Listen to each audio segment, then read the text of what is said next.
Alright, hi everyone, welcome back to my YouTube channel. So this is the Habenaria rhodocalia. This orchid I had in bloom last year, which I got from Maui Orchid Whisperer. So this plant is a terrestrial orchid. It grows, it's actually from Southeast Asia, and it grows in deciduous forests. And they have fluorescent like a orange yellowish. Mine is called yellow, and it's almost like neon-like in color. And these plants will go dormant after blooming and slowly lose all of the foliage. So once dormant, a tuber inside the pot will take place until the late spring, and during dormancy, do not water. You can store the tuber in a slightly humid environment up to 50 to 70%. Watering the plants is not necessary. If the environment is very dry, under 50% humidity, just spritz the surface with water once a week to keep the tuber from shriveling completely. I never did that. And you should plant water the plant once you see new growth emerge in the summer. And I'm gonna repot the plant now and show you how I'm gonna repot it. So here we go. So here's an Habenaria that I'm a little late taking it out of the pot. Rhodocalia yellow flower. I should have taken it out like months ago. So let me take it out because I'm holding the camera in one hand, so I need both the hands. So let me take it. So here it is. I pulled it out. Let me see if I can get the comb. It's supposed to be. I've done it. I hope I get something. I think I'm a little too late doing this.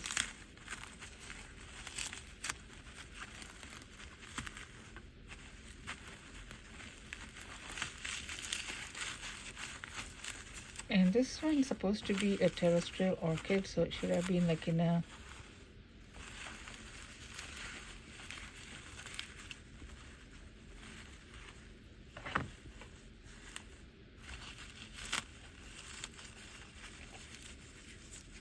okay, I think this is the comb right here. Yep, that's it.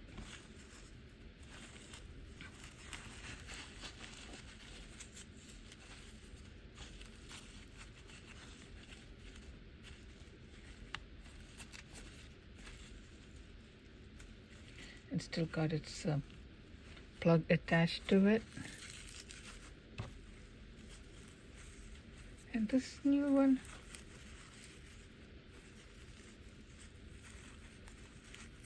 I don't see any comb, so at least I have one.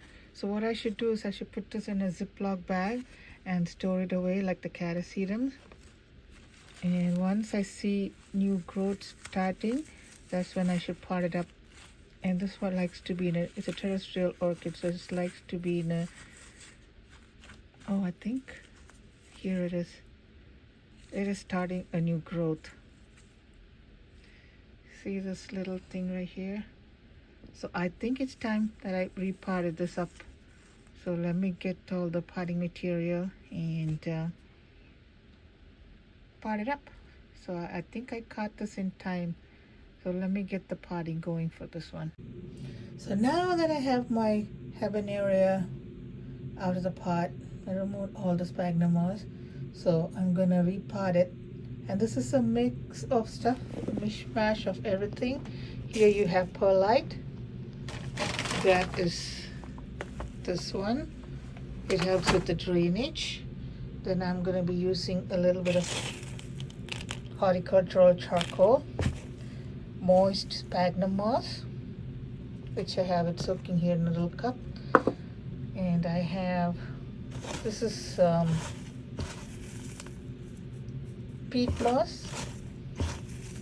There's a little bit of perlite already added to it because this is a terrestrial orchid, and I wanted to give it like a terrestrial, like a loose mix of stuff. At the same time, I don't want it to be like just peat moss, so I'm adding a lot of orchid stuff. And here I have orchid bark, which has got a little bit of perlite in it, so there's going to be a lot of perlite. So all I'm going to do is just Sphagnum moss is long strand. I cut it up into smaller pieces so it won't stand up like a long strand. And all I have to do is mix it up, and I'm going to pot it up, and I'm going to put in a clear plastic pot. This pot has been used, but I cleaned it so it's clean, but a used pot. There's nothing dirty. It's not a bad pot, it's just it's been cleaned. Because I wanted to see the growth of the corm and see how it's doing. That's why I want to put in a clear pot. So let's mix this up and I'll be back in a second.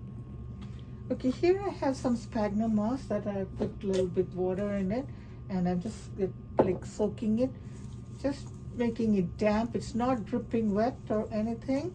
It's just that I want to put some at the bottom of the pot, so that when I put the corm in it, it has something to rest against it. So that goes to the bottom. And this is the corm that I pulled out the other day. I pulled out from the pot, and see, this is where the spike is. So that's one way to realize, to know that this is the way. This has to be facing up. Like when you pot it in here, this has to be up so that the new growth will start over here.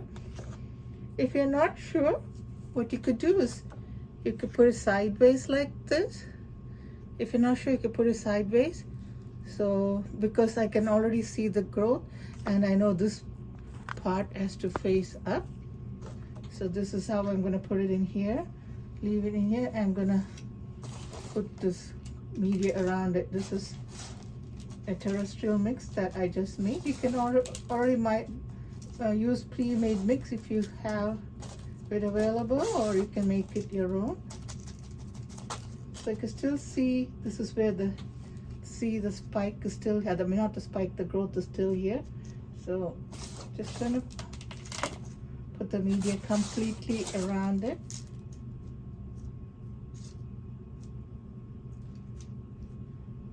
And see, this is the other end of this is the other part of the corm, and I'm just gonna pull it out a little bit so there's more room to stay in the pot. I'm just gonna fill it all in.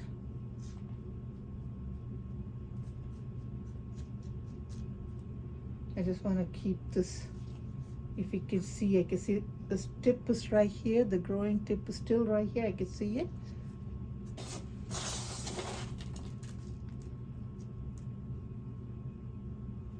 Be careful not to break the tip. So that's that. I'm going to take a little sprayer. Usually I use battery operated one, but because I want to get a better control with this, I'm just going to mist the top just very light, gently, and that's it for now. And here I have some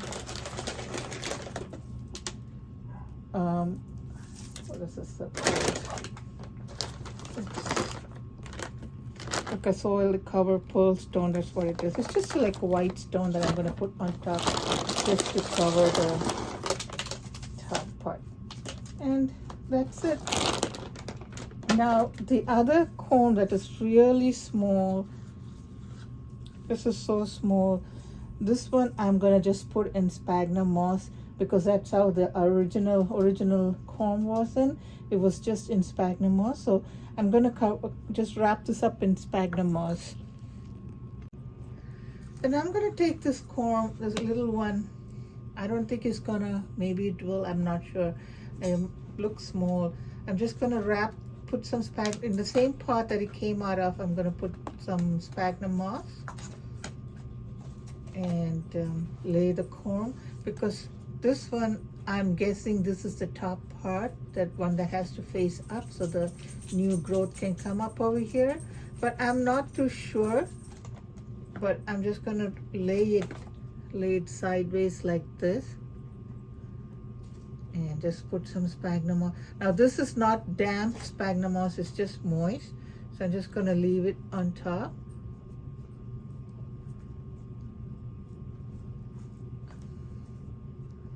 Just want to make sure I get some of the, don't bury it too far in.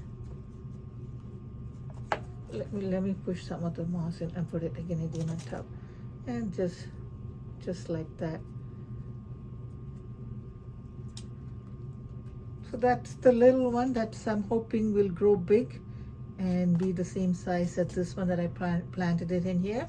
So now I'm just going to water around here every so often just to keep it moist. You can see the tip of the plant is over here.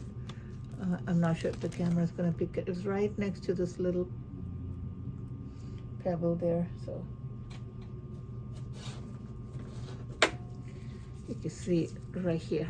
This white thing that's standing out, that is the new growth on the old. So I'm going to keep it like this, and once it starts getting big, I'm slowly going to start watering around the edge of the pot, and then wait till it gets a little bit bigger, and then start increasing the water. And all I do is just put the label back in there, and I have to make a label for this one too and put them in a place.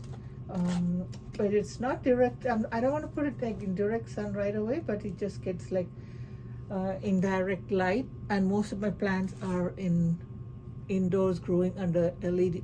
I mean, all my orchids are growing indoors for the winter, so I'm gonna put it in indirect light. So that's it, and thanks for watching. Bye.